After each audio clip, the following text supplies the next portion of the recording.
bienvenida al economista Augusto de la Torre. Él es profesor de la Universidad de Columbia, que se encuentra en ese país que tanto está dando que hablar con las políticas erráticas, en muchos casos caprichosas, con muy pocas explicaciones de carácter lógico que pueden hacer los economistas en cuanto a qué es lo que está haciendo Donald Trump y qué efectos va a traer esto en la economía mundial. Quisiéramos en esta mañana, con experticia del economista Augusto de la Torre, descifrar un poco lo que está pasando y también dar una mirada a los efectos que estas políticas que se les aplica a nivel global puedan tener en Ecuador. Le damos la bienvenida. Muy buenos días, Gustavo, ¿cómo está? Un placer estar acá. Gracias, igualmente. Cuéntenos cómo se está viviendo este tema ya en los Estados Unidos. ¿Alguien entiende al presidente norteamericano? Muy difícil entender lo que hace. Es más fácil entender lo que le trajo al poder.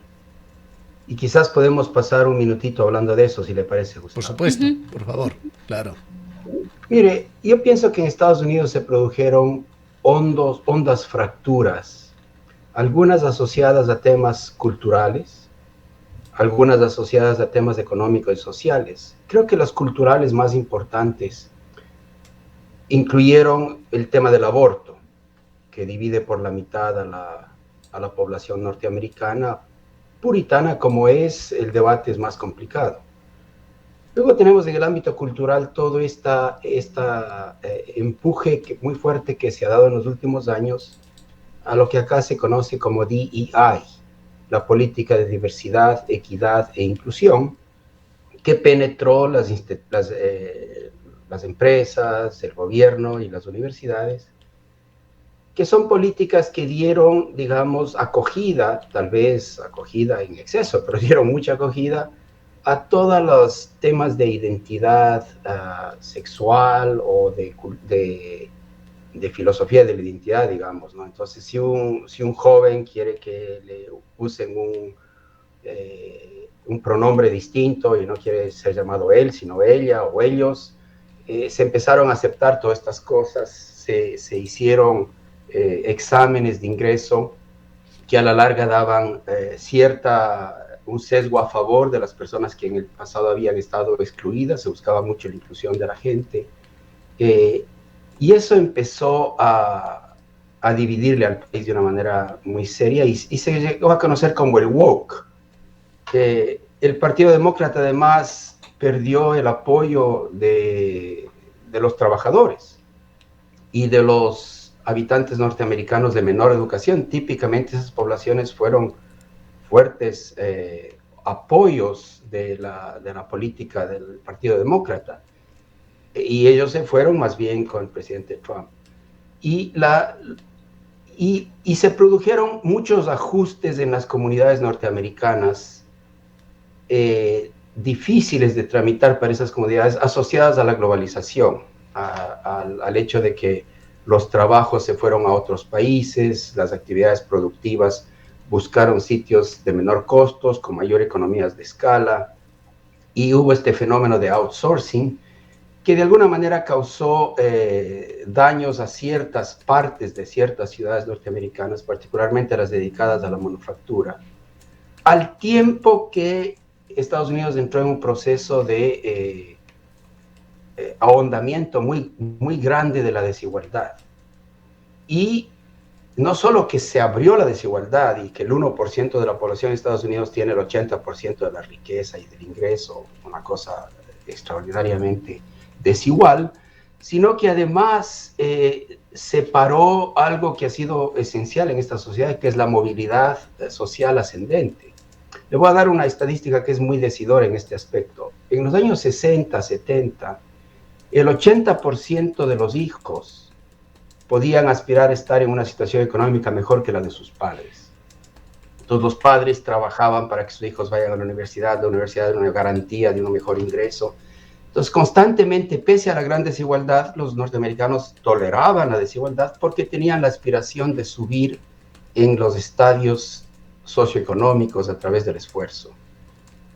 En los últimos años, solo el 30-25% de los hijos están mejor que sus padres. La mayor parte de los hijos tienen situaciones económicas peores que las de sus padres. Entonces, este frenazo de la movilidad social, el aumento de la desigualdad, este problema cultural, del wokeism, etcétera, creó un ambiente para que surja una figura populista, porque Trump no es de derecha como la gente piensa, Trump es un populista de la vieja ultranza.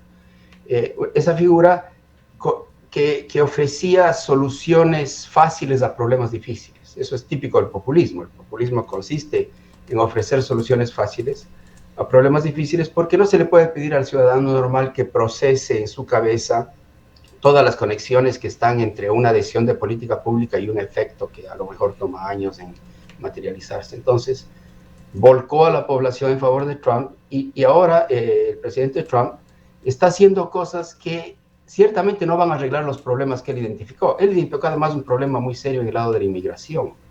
Estados Unidos se había vuelto demasiado tolerante a la inmigración y especialmente hubo demasiado abuso de la figura del asilo.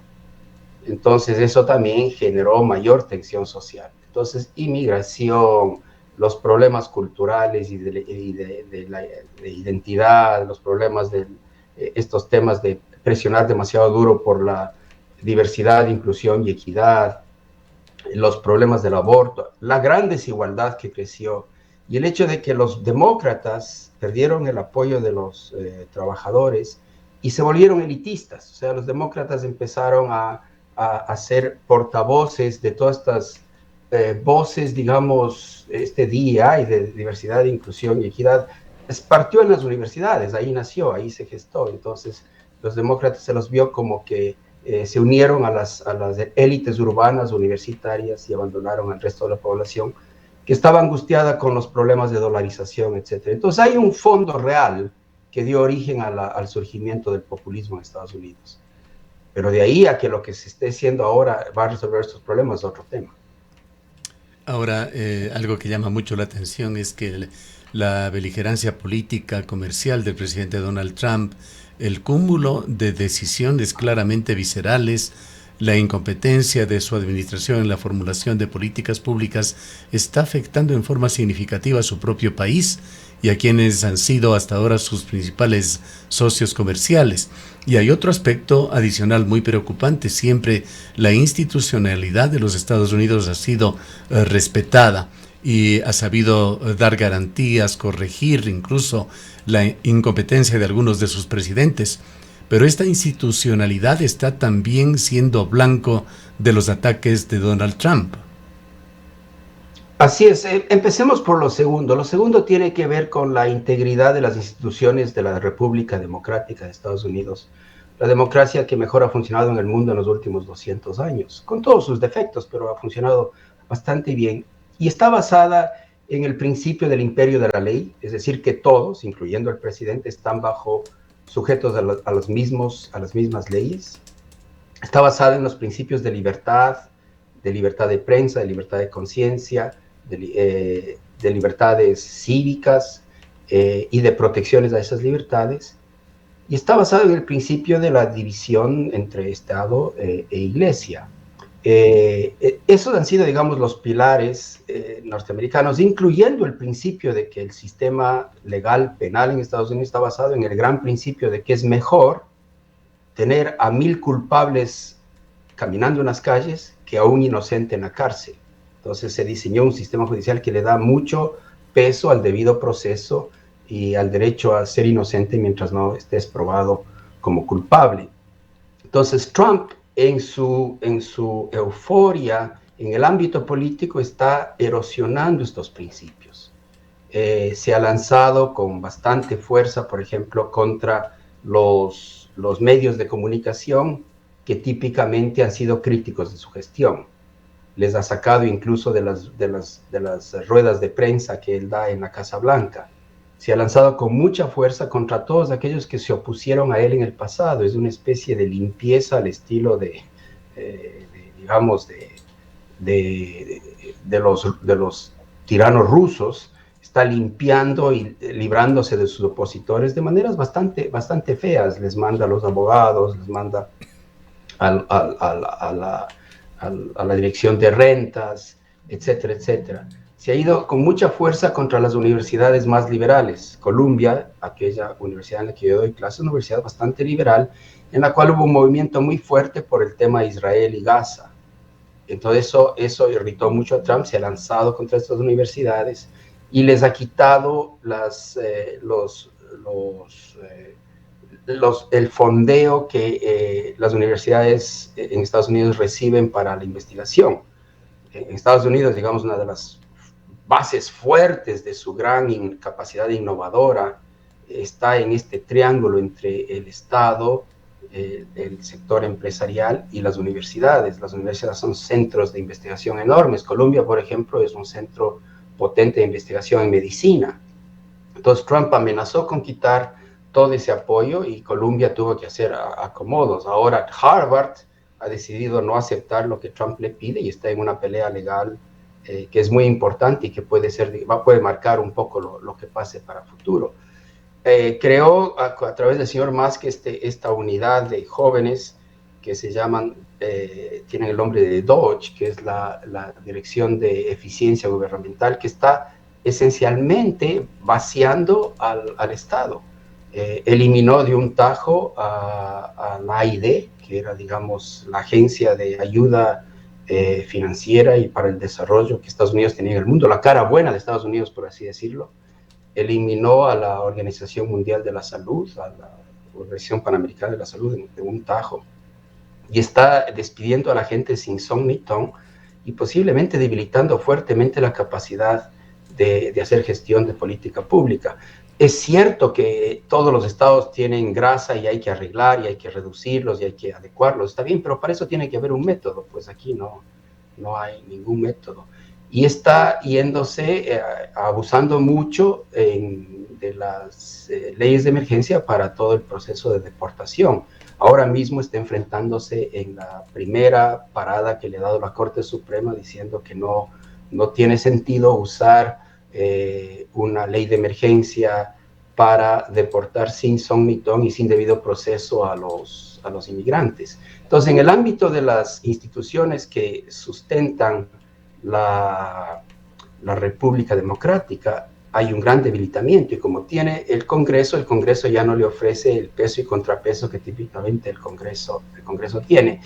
Y los seguidores de Trump tienen mucho recelo, tienen mucho miedo a oponerse porque aquellos que se oponen a Trump, bueno, reciben su merecido bastante pronto. Entonces, Estados Unidos está viviendo en un ambiente parecido al que yo sentía cuando visitaba Ecuador en el tiempo de Correa, y que la gente tenía miedo de hablar, porque Correa en una sabatina podía irse contra cualquier opositor. Algo parecido está observándose aquí. Eso es en el ámbito político, quizás lo más importante de todo, porque si Estados Unidos no logra mantener y evitar este tipo de autocracia, puede terminar con una democracia muy debilitada. Eso en el ámbito político. Ahora podemos hablar del ámbito económico, Gustavo.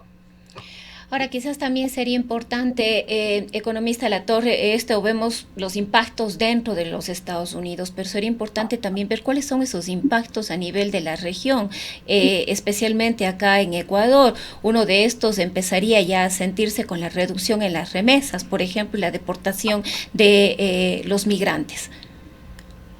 Así es, mire, la verdad es que países como Ecuador, como Chile, como Colombia, no tenemos una alternativa otra que tratar de acercarnos a cualquier buen lado que tenga Trump. Yo creo que en eso el presidente Noboa ha hecho bien. No queda más que buscar puntos de contactos con Trump. Somos un país demasiado pequeño para ponernos a pelear o a disentir. No nos queda más que buscar puntos de apoyo. Y me parece que, por ejemplo, el presidente Noboa, al buscar un punto de apoyo en el gobierno de Trump para la pelea contra el narcocrimen, hace bien. Y debemos ser cuidadosos de que no nos caiga también al país con enormes aranceles que impida que podamos exportar los camarones o el banano o las flores. Entonces, a nosotros, países pequeños, no nos queda más que ser cuidadosos y estar, digamos, calladitos. Pero la confrontación grande, digamos, entre Estados Unidos, Canadá, México y China, especialmente con China, está desestabilizando al mundo. y no hay mucha lógica, no hay ninguna lógica, digamos, ninguna lógica en esta guerra comercial en las que todos pierden. Entonces eso nos va a dar un golpe indirecto muy fuerte, porque la economía ecuatoriana y la economía latinoamericana dependen mucho del comercio internacional. Y creo que vamos a observar en los siguientes meses una fuerte caída del comercio internacional, que hasta ahora ha sido el motor de crecimiento. Por otro lado, lo que tú mencionas de las deportaciones y de la situación debilitada del inmigrante acá en Estados Unidos, ciertamente va a reducir las remesas, y eso también nos va a golpear por ese lado. Entonces estamos, digamos, entrando a un mundo que se ha vuelto más inhóspito para los pequeños países como Ecuador, en los cuales se puede trabajar. Todo lo que el presidente Trump ha hecho en política económica, no se diga en política internacional, que se ha aliado, digamos, con Putin en contra de Ucrania, que es una cosa horrible, pero digamos, en el ámbito económico, todo lo que el presidente Trump ha hecho es muy difícil de entender, porque no hay una buena lógica económica. Por ejemplo, él piensa que tener un déficit comercial bilateral con un país es malo, lo cual no tiene ningún sentido. Yo siempre pongo el ejemplo del ganadero en Ecuador que produce leche cruda y le vende a la pasteurizadora, a la que pasteuriza la leche. Pues ese ganadero tiene un superávit con la pasteurizadora, porque le vende más producto que el que le compra, pero seguramente tiene un déficit con el que le provee el alimento balanceado, y tiene ciertamente un déficit con el tendero en donde compra los víveres. Entonces, el hecho de que en los intercambios uno tenga un déficit con un agente de intercambio, un superávit con otro, es absolutamente normal. Pero Trump ha definido cualquier déficit como malo. Además, piensa que el arancel le va a ayudar a recibir el déficit general externo de Estados Unidos, lo cual no tiene ningún sentido. El déficit total que uno tiene con todos los que uno interactúa depende de si uno gasta más de lo que uno tiene.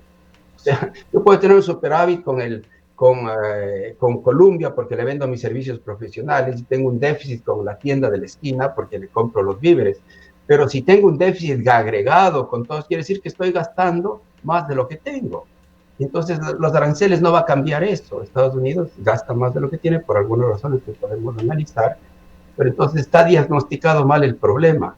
Además, piensa que los déficits comerciales son la causa de la reducción del empleo en la manufactura en Estados Unidos, lo cual no tienen...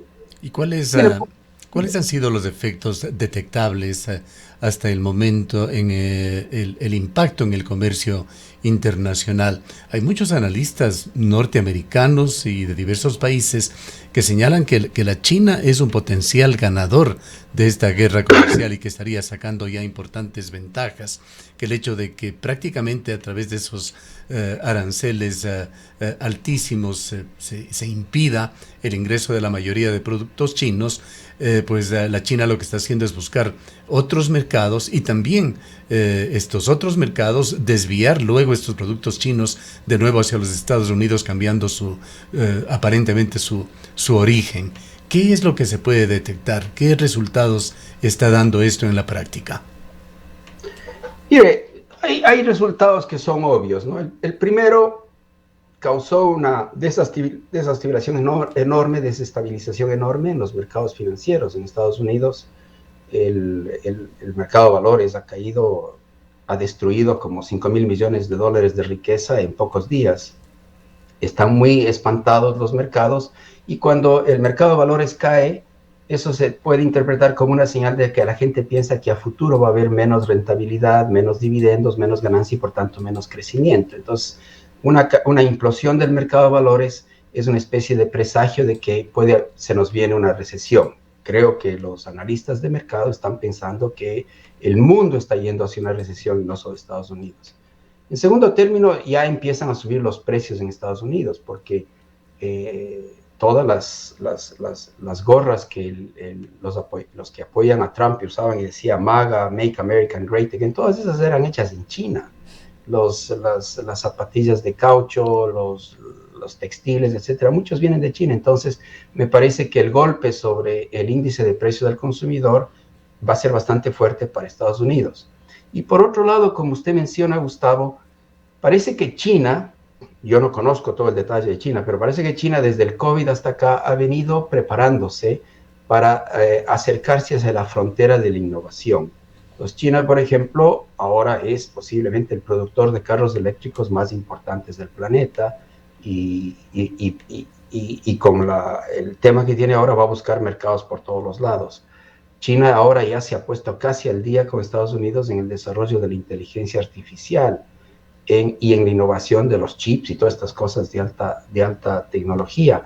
Entonces, al parecer la China de ahora no es la misma del pasado. Es ciertamente que quizás el autoritarismo en China se ha endurecido y eso hacía pensar que China podía entrar en un camino también de deterioro económico, pero al parecer China se ha preparado para esto. Y si bien todos pierden, porque en una guerra comercial todos pierden, China va a perder, Estados Unidos va a perder, China a lo mejor no pierde tanto como Trump piensa, porque Trump está esperando que China venga con la cabeza baja a negociar acá. Y los chinos han dicho, no, mientras no haya un orden y un cierto horizonte, no lo vamos a hacer. Entonces parece que China está dispuesta a una guerra comercial. Trump en su política errática ya bajó los aranceles que se aplicaban a Europa, entonces Europa también ha detenido su retaliación, pero Europa se le veía también lista para retaliar si esto se convertía en una guerra comercial. Y los canadienses que se sienten absolutamente dolidos porque es un país amigo de Estados Unidos, cercano, pero súper amigo de Estados Unidos, muy maltratado por Trump.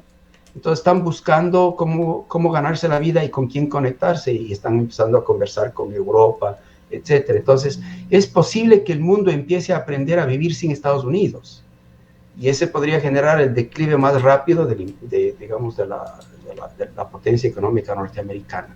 Creo que lo que le paró al presidente Trump en su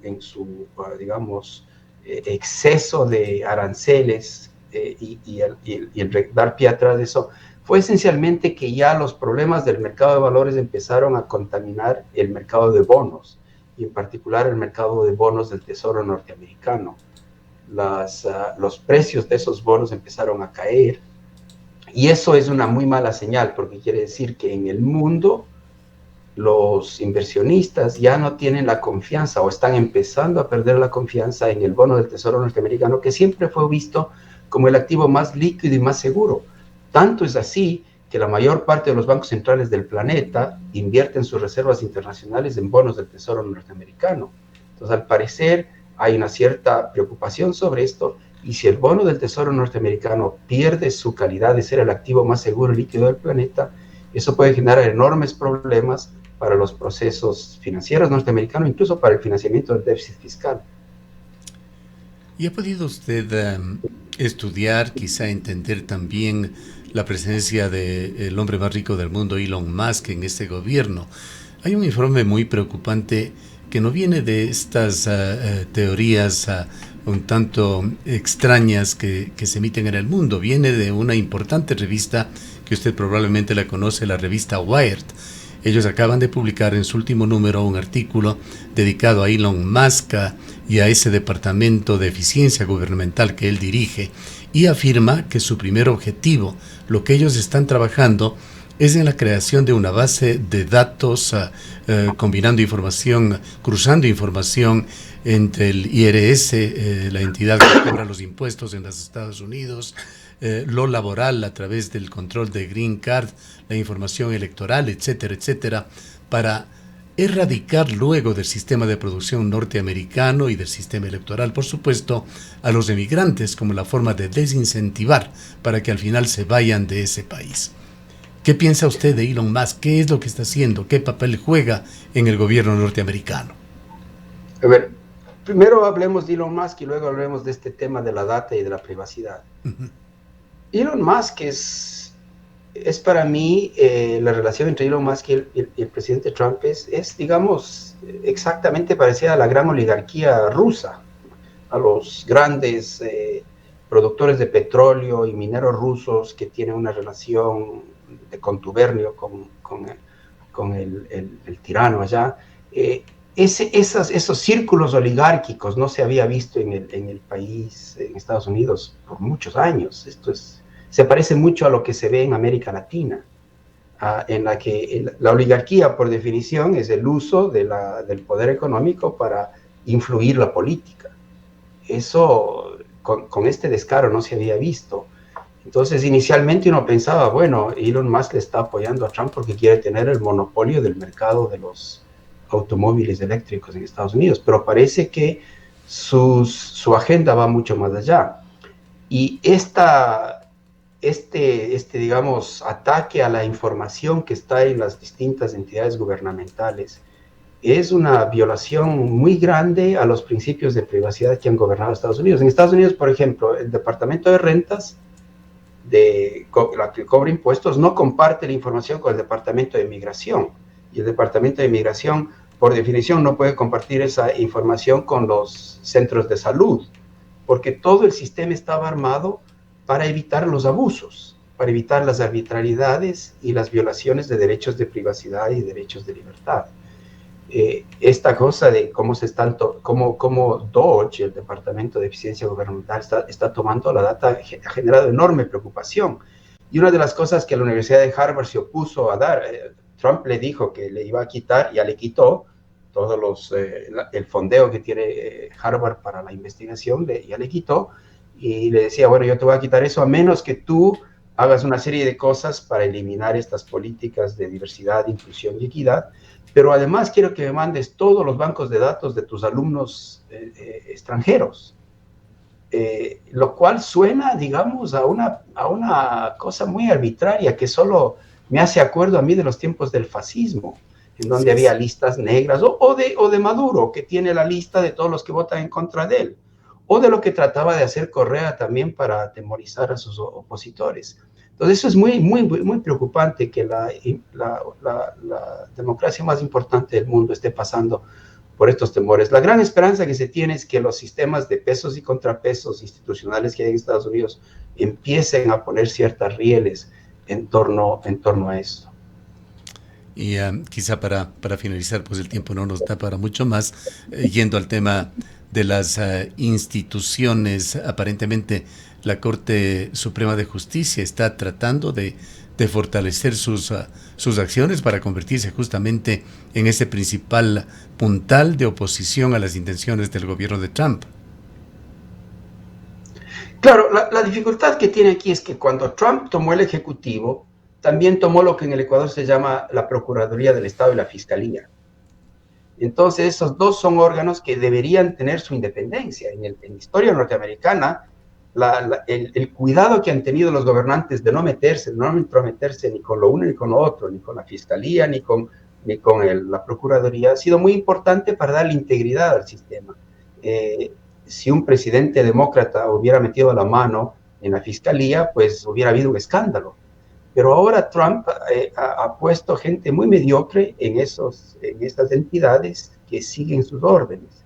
Y el Congreso tiene la mayoría de Trump, entonces no se ha opuesto a estos abusos de poder. Entonces va a ser un gran desafío para el sistema judicial y la Corte Suprema el poner rieles, porque si la Corte Suprema, por ejemplo, este fin de semana dictaminó que Trump debe suspender la deportación de venezolanos sin debido proceso, que primero tiene que ir a un juez, demostrar que aquí hay unos criminales o estos ilegales, y en base a una decisión judicial, deportarlos. Eso es lo que la Corte Suprema dice. Entonces ahora estamos a punto de tal vez incluso ver una crisis constitucional. ¿Qué pasa si el gobierno de Trump rehúsa seguir las órdenes de la Corte Suprema? A sabiendas de que la Fiscalía no va a tomar las acciones para hacer cumplir lo que la Corte Suprema pide. Entonces estamos en una situación bastante fluida que podría quizás desembocar en una crisis constitucional.